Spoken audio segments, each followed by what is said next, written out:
I always also thought of Uncivilized as more than just like a publishing project, but also like a little bit of an intellectual project. I definitely see comics as having a lot of potential that is unrealized at this point. Lounging, son. Welcome back to the Comic Lounge. My name's Ryan, and I have another awesome interview for you guys. I'm talking to Tomas Kaczynski, the cartoonist and the publisher of one of my favorite indie publishers, Uncivilized. Thanks so much for being here today. Thanks for having me. And, just for everybody that may not be familiar with Uncivilized, could you just share a little bit about yourself and your work? So I've been a cartoonist for a long time.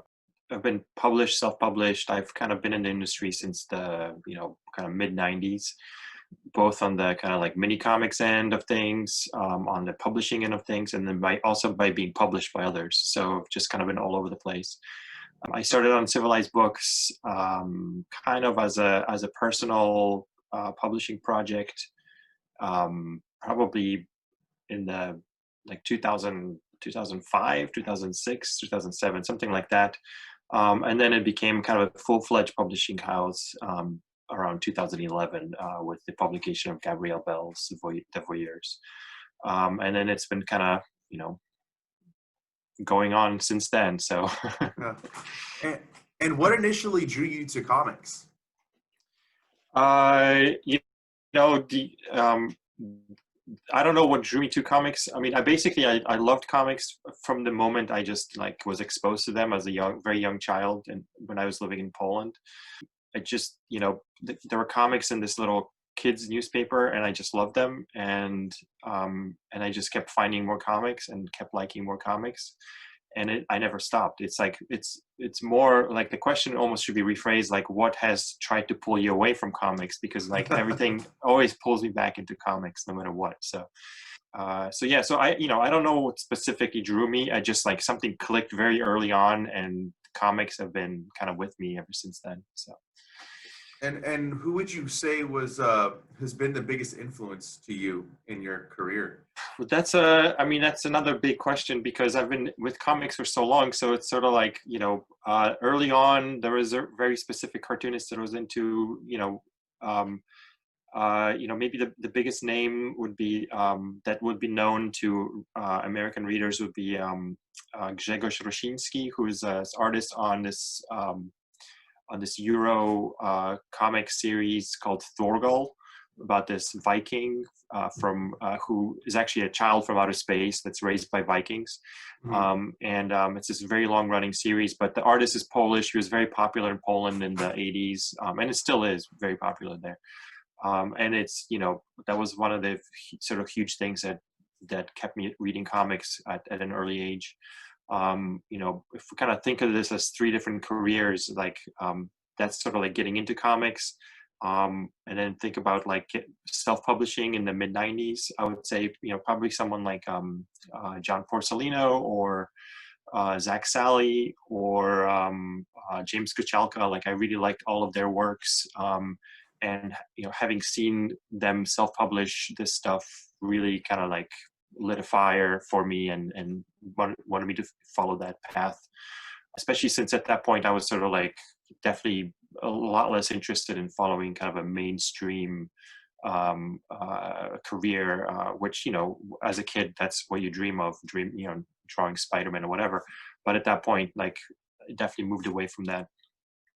And then most recently, comics by, like one of my perennial favorites is like Dan Clowes. He's like one of my all-time favorites. So I'll just throw that name in there. And then in terms of publishing, both Fantagraphics and Jordan Corley were huge, sort of influences, but then also smaller presses like Picture Box or Alternative or Ad House, things like that have, sort of charted their own little weird paths in publishing.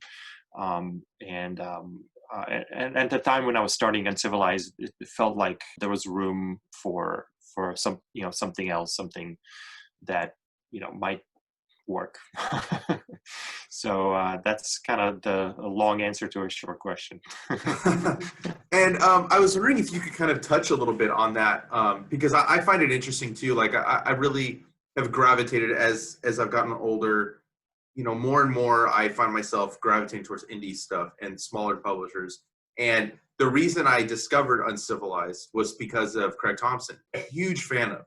And from there, I'm just like, I started going back. I'm like, wait, they've been around for a while, and I just was not aware. And then I discovered all these other things. And you sent me a few books where I'm just like, man, these are awesome cartoonists. I wish I discovered them sooner. So I was wondering if you could kind of share like the beginning of Uncivilized and how that was starting your own publishing imprint and company and stuff while also doing your own work. Yeah. One thing that I should say is, for me, almost from, again, even from a very young age, comics, I always thought of comics as both kind of making stuff and then publishing stuff.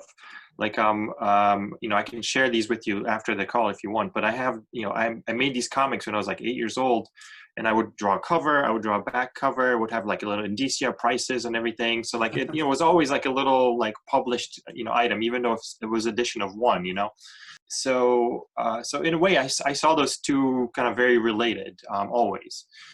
So when I got exposed to the DIY movement, the mini comics movement, sort of in the 90s and late 80s through the mid 90s, that really resonated because it felt like that was the right path for me. It was always my path in a way. I just didn't know it until then, that there was an actual option to do that. So I was basically from the beginning of my career I was always self-publishing. So publishing was part of it. In the early 2000s, I just got a little bit more serious about it, and created this imprint Uncivilized Books, mostly for my work at that time. But a few artists started coming to me and saying, "Hey, I really like the way you make your minis. I'm tired of making my minis. Will you make me my minis?" Yeah. And so it kind of it grew very organically from that, where I was happy to sort of help out friends who are cartoonists and publish their work, and actually kind of level up some of their mini comics game. And then Gabrielle at some point just wanted to do a book with me, and I realized like I can't do the book as a mini comics publisher. I don't want to have like boxes and boxes of books all over my house, so if I'm gonna do this, I need to become a publisher, but I don't know how to become a publisher, so I'm gonna figure that out. And it took me a few months. I don't know how long that whole process took, but basically, I just happened to be kind of at the right place at the right time, in some ways, because my distributor Consortium was at that time is headquartered right here in Minneapolis, and at the same time they were just starting to look for comics publishers. They were one of the sort of first distributors that started sort of fishing around for smaller publishers, and they already have a history doing that with literary presses and poetry. So this was kind of like an extension of that. And again, they just signed Nobrow at that time. And they were looking for their next publisher. And I just happened to be like, "Hey, I'm this guy starting a new publishing house, and I'm right here in town." And they were like, "Well, this might be useful in some ways. Let's sign this guy up." So in a way, I was just kind of like, it was kind of a lucky break. And that's basically the story there. I always also thought of Uncivilized as more than just like a publishing project, but also like a little bit of an intellectual project. I definitely see comics as having a lot of potential that is unrealized at this point. Most comics, partly because of the sort of the roots of the literature are in children's entertainment. Some of the more interesting aspects of comics haven't been really like delved into very deeply. So that's one of the things I wanted to do as Uncivilized Books. Whether I've succeeded with that or not, I'm not sure, but that's also like part of the project of Uncivilized Books is kind of like trying to having some kind of sort of intellectual engagement with the art form, not just publishing cool stuff. Although that's part of it. And that's what I've noticed a lot about the stuff that comes out from Uncivilized. There's a lot of slice of life, or a lot of stuff that's set in the real, quote unquote, real world. And that's kind of what I've started to gravitate towards, especially over the last few years, like finally just diving into like Love and Rockets, diving into the work of Craig Thompson, stuff with Daniel Klaus, like you mentioned earlier. And I was wondering what, was that always kind of your goal too, is that you wanted to do not so much like these sci-fi or fantasy, like you wanted to stick to kind of like the real stories. And it's, like I said, you also have a very diverse group of talent that is publishing through Uncivilized, which I find amazing. Like MS Harkness, I really like her stuff. And then like Craig Thompson, like it's varying styles, varying types of stories we're seeing. And I think that it's very important in this marketplace to have diversity of both stories and creatives. And I was wondering if that was always your goal when you finally were like, I'm doing this as a full-time thing. For sure. I mean, and this may be a failing for Uncivilized in the sense that a lot of publishers will like really push in a certain direction, like they're science fiction publisher, fantasy publisher, superheroes, whatever, and they have a sort of they kind of coalesce around a genre. That does that's not the case with every publisher, but I'm definitely more interested in just interesting comics, interesting approaches to comics. Less so than I am, in specific genre or something like that. So, so I'm like what I'm looking for really is more like a diverse approach to comics. So like Craig Thompson can be on one end of the spectrum, and then someone like Jesse McManus can be on another end of the spectrum. And there are some slice of life stories. I do like science fiction. I do like fantasy, although I don't see as much like interesting work coming out in those genres. Although we will have a really amazing graphic novel coming out next year, that's science fiction, sort of set in a post-apocalyptic world, but it's like one of the most realized worlds I've ever seen in comics in quite a long time. And it's co-created by the current holder of the Nobel Prize in Literature. It comes from Poland. It's a really amazing work. I'll be probably doing more talking about it very soon. We're just starting to kind of like rev up the publicity engine for that. So I'm not against those genres in any way, but I do it tends to be harder to find like work that's a little bit sort of more interesting in those genres. There's a lot, those the fact that they're genres a lot of times comes with certain expectations and things. Mm-hmm. Every genre has their like beats that they need to hit, even my own work, like my own fictional work, tends to be more science fiction. Like I don't know if you ever saw the beta testing the Apocalypse book that I did with Fantagraphics. No, I haven't seen that one. Well, it's been sold out for a long time, so it's hard to get. Sometimes you do have to buy it used at this point. But that's I call it like science fiction 5 minutes in the future. Like it's it looks kind of like slice of life, but it's it's dealing with some sort of like apocalyptic mindsets and things like that. It's definitely thinking about the future and how it can unfold. So yeah, it's again, to me, comics is more of a medium than a genre, and that's what really like drives the publishing house, which can make us look like we're all over the map. But I wouldn't have it any other way, I guess. Yeah. And what do you think that the titles that you publish make them really stand apart from other things that we're seeing on the shelves? So I guess I'll kind of refer back to the answer I just gave. I mean, I do think that they all kind of have an interesting approach to comics, and in some ways are, sort of push, whatever genre they're in. I think that they push the genre a little bit in some way, and sometimes it's like kind of across the board. Sometimes it's in a specific way, maybe in the way the artist draws or the way the artist writes, or so that's really kind of what I look for.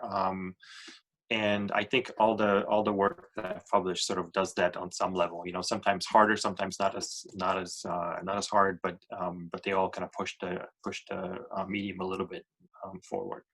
And then you're also, you're not just publishing, but you're also working on your own comic, Cartoon Dialectics. What are the major differences for you in terms of like working as a cartoonist and then having to wear the publishing hat as well? Because I can imagine that's That you're not sleeping much, I'm sure.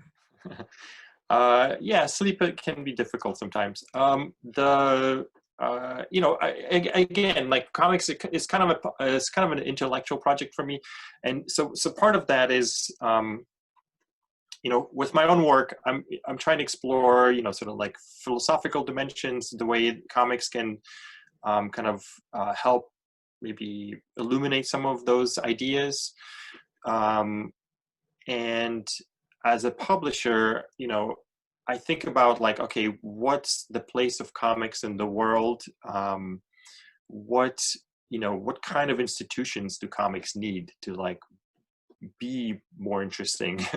If all the institutions are Marvel and DC, then those are the kinds of comics you're going to get. So if you create other kind of mechanisms for creating comics and funding comics, then you're going to get different kinds of comics. So that's kind of how I think about this stuff a little bit. If this kind of stuff isn't represented in the bookstores and other places, then that stuff just won't exist. So so that it's kind of, it's part and parcel. Like it's the kind of work that I want to create doesn't neatly fit with any particular publisher. So it's almost like creating the kind of publisher that I would want. And that's, it's been a difficult task. It's, a lot of this stuff doesn't necessarily have a neat place on bookshelves and in comic book stores, at least not the comic book stores that exist today. I mean, there are a lot of great stores out there, don't get me wrong, but most comic book stores are still kind of like sort of in the pop culture realm, where this kind of stuff feels really weird to them, So, if there is an organization, an institution, and right now I'm an institution of one, maybe that part of it can be built up in an interesting way. Yeah, I mean, I definitely think your book is definitely very unique. I mean, it's a mix of different. I mean, you even have like a little bit of prose. You have like it's all over the place, but it's very, very unique. There's nothing else like it.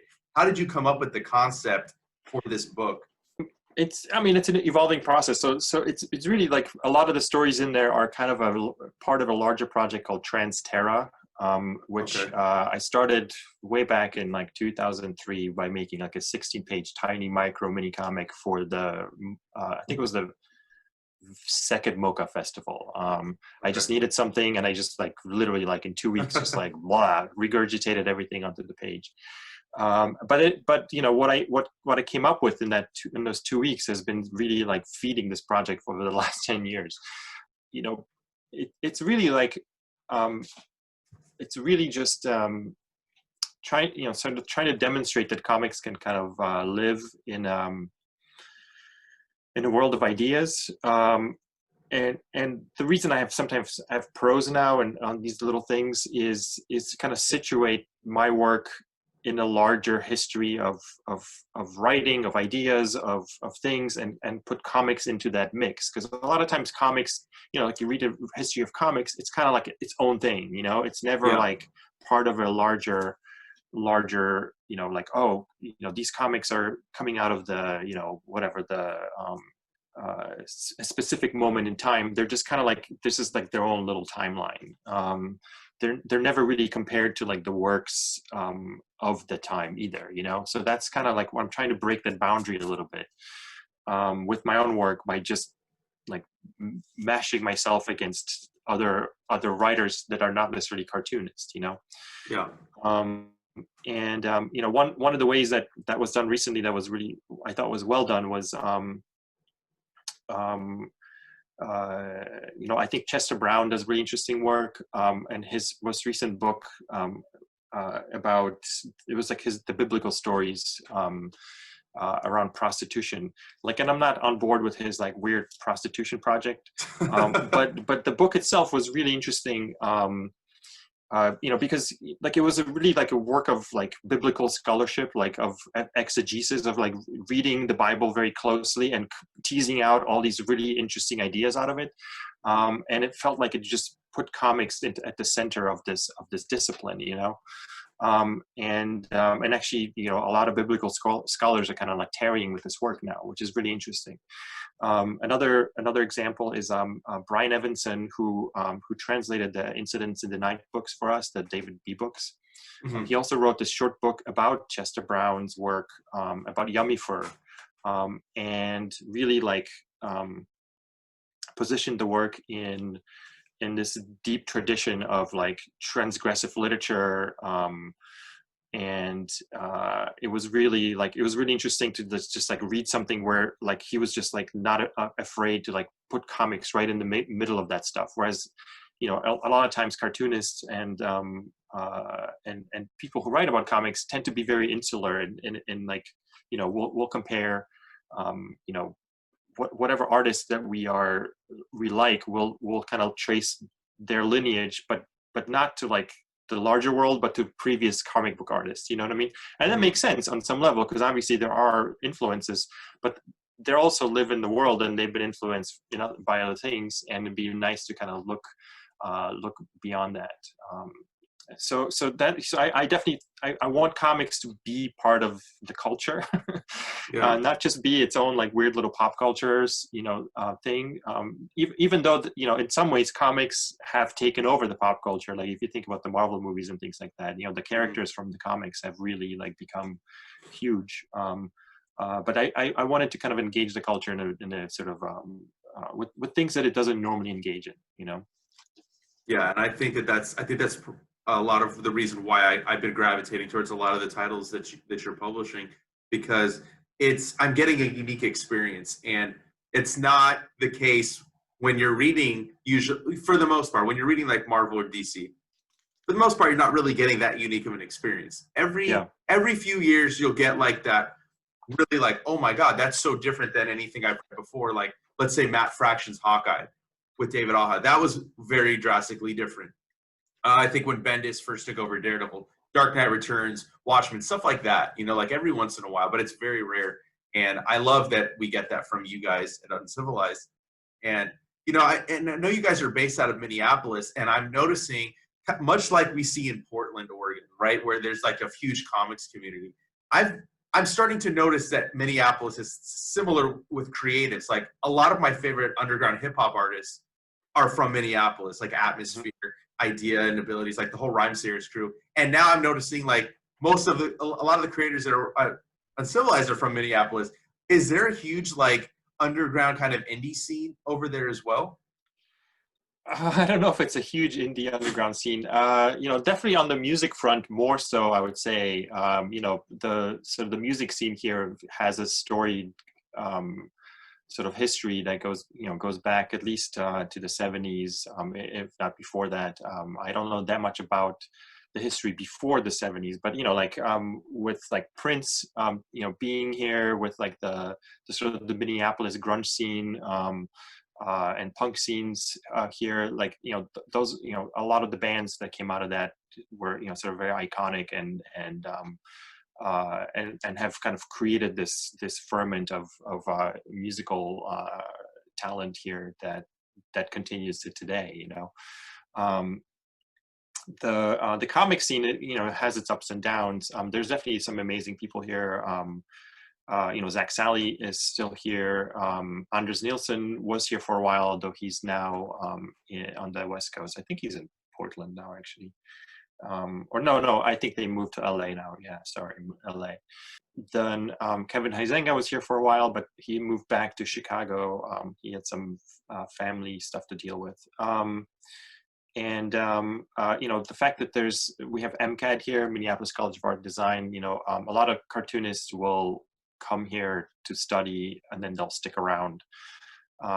So there's definitely, kind of a ferment, but it's also like a very cold place. And so after a while, a lot of people, people that like MS Harkness, for example, just moved out of the city. She moved to Columbus.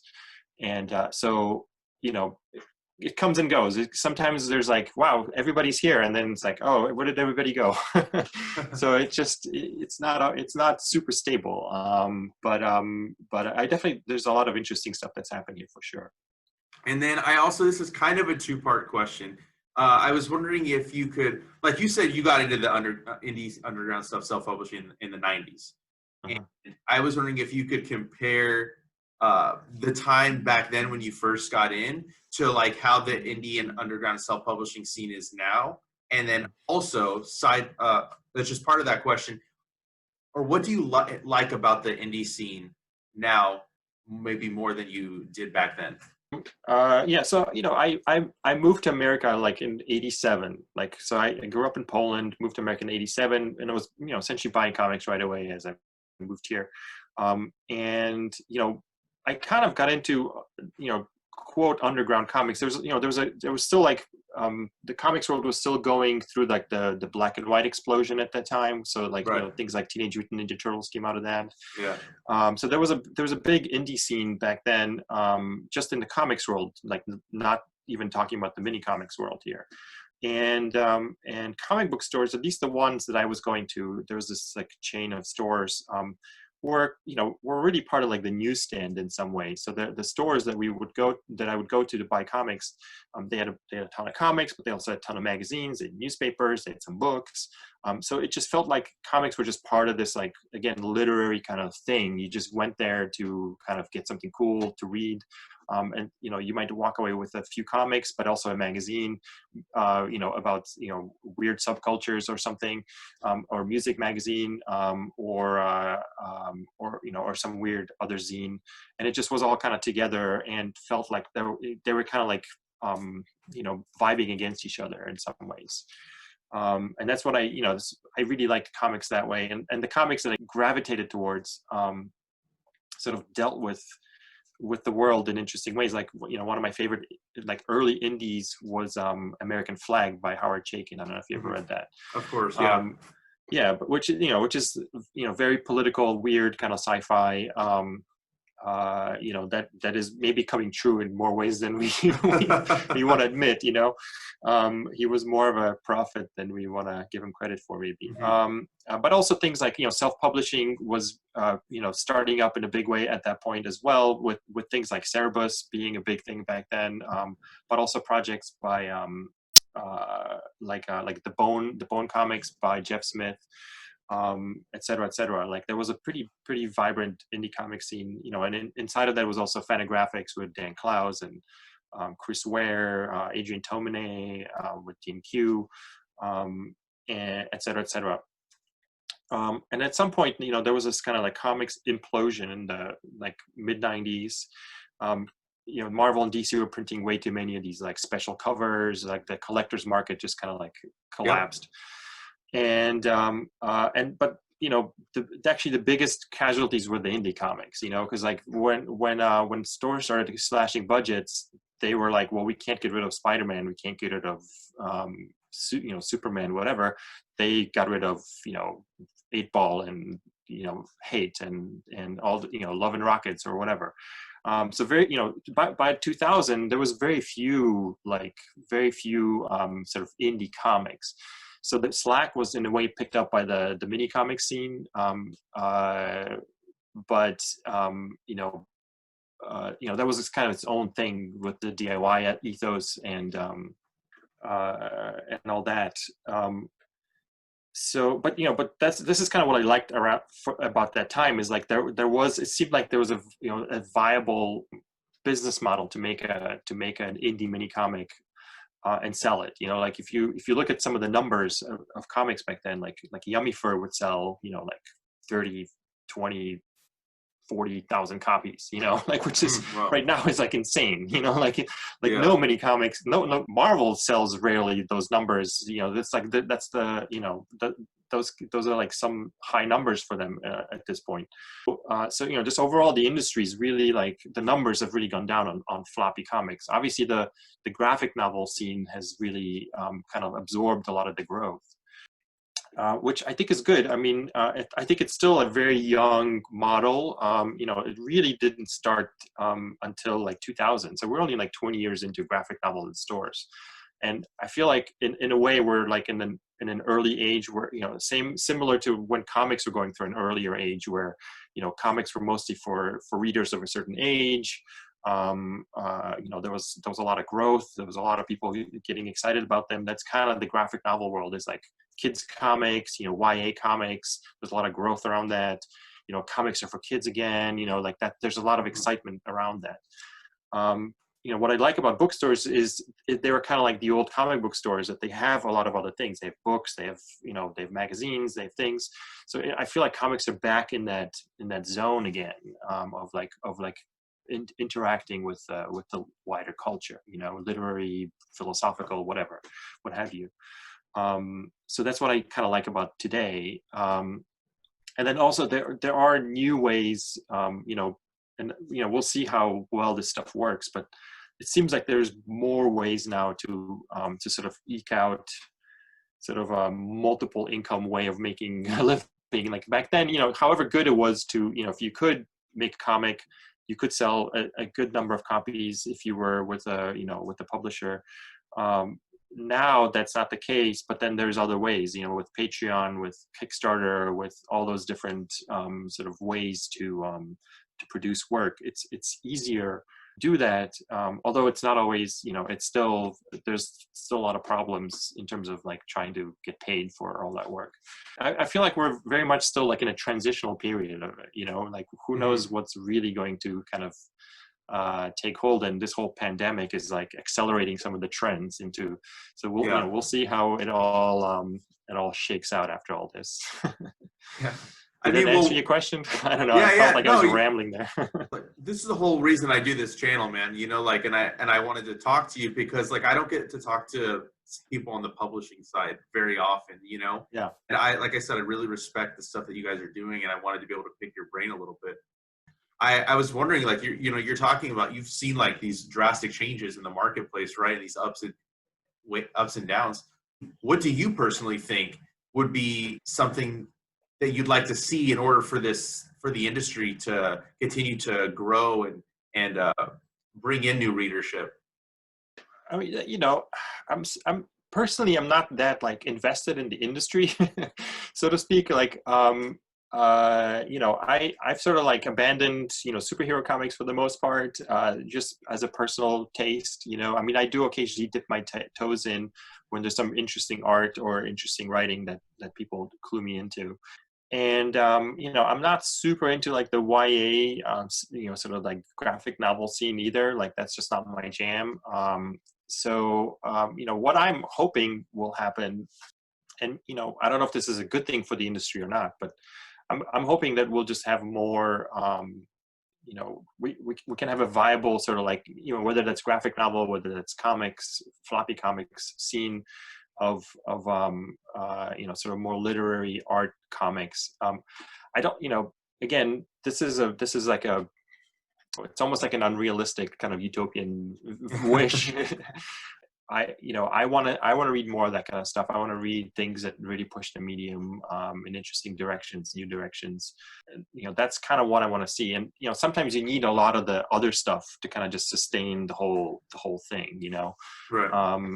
You just like the publishing industry, there's a few bestsellers that kind of like subsidize the rest of the industry. So like, as long, I'm fine with the comics industry being as it is, as long as it just kind of floats all the boats, so to speak. But in terms of like concrete things, I don't know, like there's so like on the edge right now.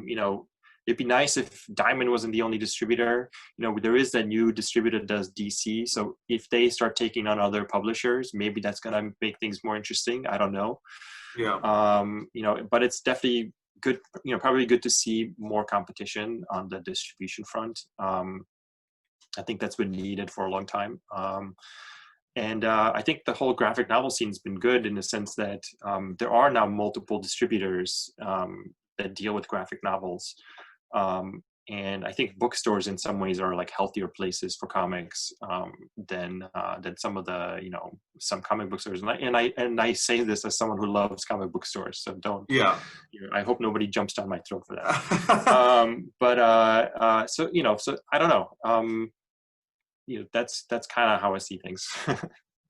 I totally get what you're saying, especially for more of like the smaller titles, because like it's like you said, when they were cutting books in like the 90s, it was the indie stuff that went first. Like, it's more of a risk for shops to take on some of the smaller Yeah. publishers because they don't know how it's going to sell. I know Yeah. we have someone civilized at the shop that I work at.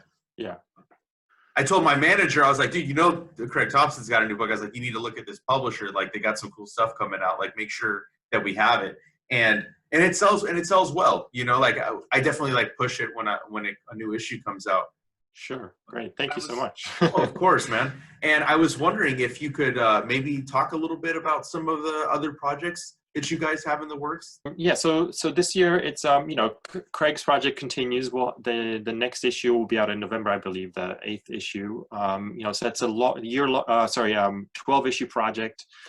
So it'll be wrapping up probably, roughly by the end of next year, depending, if Craig needs to take a break between an issue, here and there. So that continues. I think this is Craig's like best works. I'm really excited to be working on this. Yes. We'll be finally like producing the box for the stuff. So we're kind of working on that right now. So that's the first time I'm making kind of like an object that's not a comic, that's gonna hold comics. So that's kind of been an interesting challenge. Then this fall is also, my comic just came out, Cartoon Dialectics 2, but it's at the printers right now, so it should be out within the next. I think we'll get copies within a week or so. MS Harkness, Desperate Pleasures. That's copies will be coming very soon, like within the next week or so. Nice. She's great. She was actually my student at MCAD for just I think one class. But I really like sort of her dedication to comics. I liked Tinderella when it came out. And then when I saw what she was doing for Desperate Pleasures, it was just like a level up, like a huge level up in terms of the artwork and everything.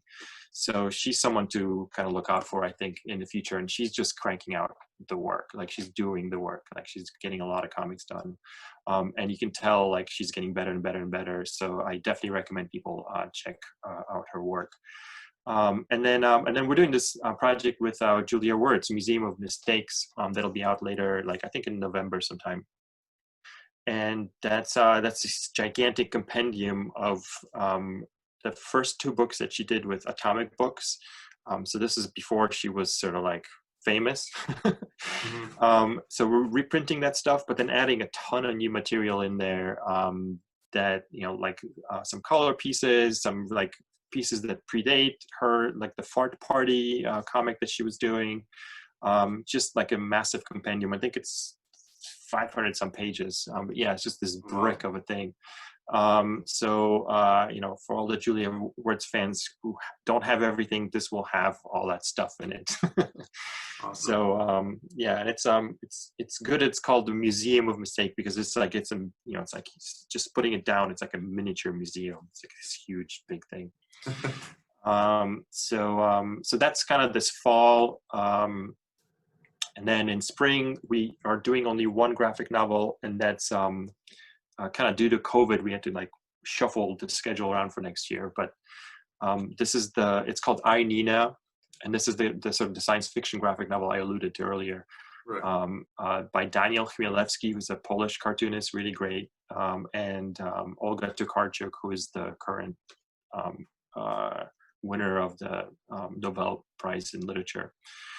Really excited about that one. It's this like horizontal, gigantic graphic novel about a future society that sort of runs on social capital. And there's this kind of interesting subtext that is taken from Sumerian mythology about the goddess Inanna who has to go into the underworld. So it's kind of like the substratum for this whole story.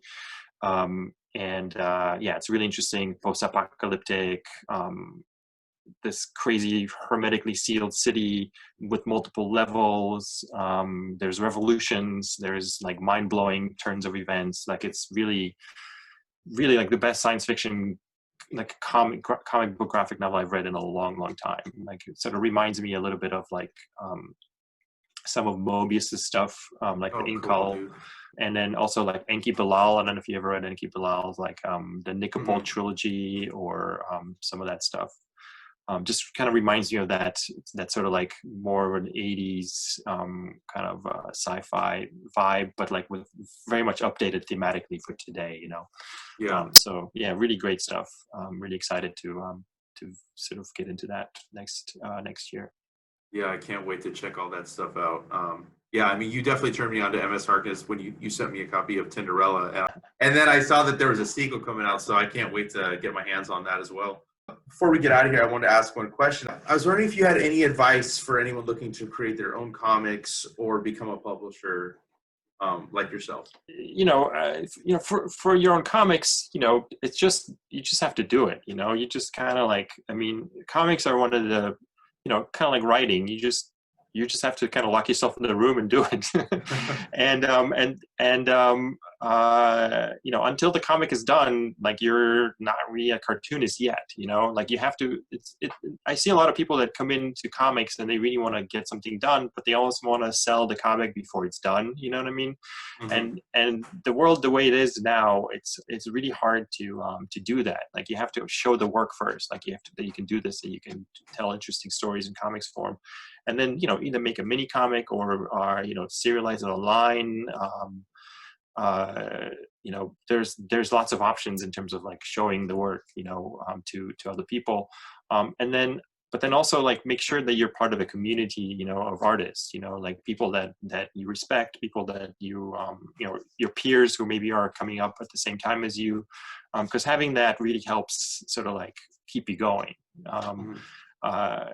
There's a lot of cartoonists that are sometimes isolated in places where they don't really have other people, and it's really hard for them to make work because there's like no one else. The internet Right. makes it a little bit easier, but it's also like, it makes it easier to like stay in touch, but it's also like a distance. There's a distance that comes with that, and that doesn't. It's always not always enough to have that internet contact. Right. But having that community, having that sort of like group of artists that can like support each other, I think is really helpful. When I was in New York and I was sort of not even published yet, I was in a group with like Gabrielle, John Lewis, and a few other artists where we would meet every Tuesday and just draw comics together and like look at each other's work and like critique it a little bit and just encourage each other to do stuff. And that was really, really helpful to kind of like stay motivated and kind of keep going. So I think that's sometimes even more important than like drawing. But I mean, you have to draw no matter what. Like, you have to finish whatever it is what you're working on. You have to finish it. So you have to like learn how to do that, because that's a difficult thing. And when I teach people at MCAD, there's a lot of like grand ideas that a lot of the students have, and only very few of them like learn how to like finish that stuff. And that's the most, like, in the end, that's really the most important thing, is like finish your project, like get it done. In terms of publishing, I mean, I don't know. It's like right now, it's such a weird time, it's like there's so many different ways that this can be done, I happen to be a little bit more on the traditional end, just because that's how I got into publishing, with the more traditional kind of like trade bookstore oriented world. It really depends on like the kind of work you want to publish. Diamond and comic book stores may be a better fit if that's the kind of work you want to do. So that's a whole different world. Then there's like examples like Iron Circus, which really like almost didn't need anyone. Like, they just could do it all through Kickstarter. Like they built up this following, and they could just launch a book, make tons of money on Kickstarter, and just go. Although they are now also signed to a consortium, so like they wanted to kind of grow the pie a little bit beyond just like the sort of the fan base that was online. So it's, I don't know, like, try making something, try to sell it. Like it's one of the things people get like really hung up on stuff like can I do this? But you won't know if you can do it until you do it. Like it's online, it's so easy to just put something up for $1, for $5, and just say, and then see if people will buy it. And if people will buy it, then you're like, you know, you're halfway there. Like then you make another thing. Yeah. And it, you know, really depends on your temperament too. Like, you know, there's some people who are like extremely online, and that's where they really thrive. And maybe that's your place. You need to be extremely online and be there, and that's your home for your publishing house. Some people are not very extremely online, and they just want to go away for a while. And maybe a better path is to just like work on a project, perfect it, and then, you know, like find a, you know, distributor, find some money, you know, get a grant or whatever, to fund this thing. And you know, so like follow your temperament a little bit, you know. You know, but there's, you know, I think there's a lot of cracks where people can create a project in that place where nobody else was there yet, you know. Yeah. Thank you so much again for doing this. Like I said, it's been a pleasure. I love being able to talk to you today about, you know, all facets of the industry. If you could just share where people can find you, find Uncivilized online, I will also drop those links down below. So yeah, so please, you know, check out uncivilizedbooks.com. You know, that's our entire catalog is on there. You know, we're also distributed through Consortium, cbsd.com, which is actually owned by Ingram, which is a much larger distributor. So if you're a bookstore and you're watching this and you want to check out our titles, you should contact Ingram and check it out. It's easy to find our titles on Civilized Books. And then also, you know, we're available in comic book stores through Diamond. So if you're a retailer and you want to check out our stuff, you know, hook up with Diamond, or you can just ask us directly. We do also do direct wholesale, all that stuff. So we're kind of an all-stop shop here. We've got the whole market covered. So. All right, cool, man. Thank you again. And yeah, thanks again.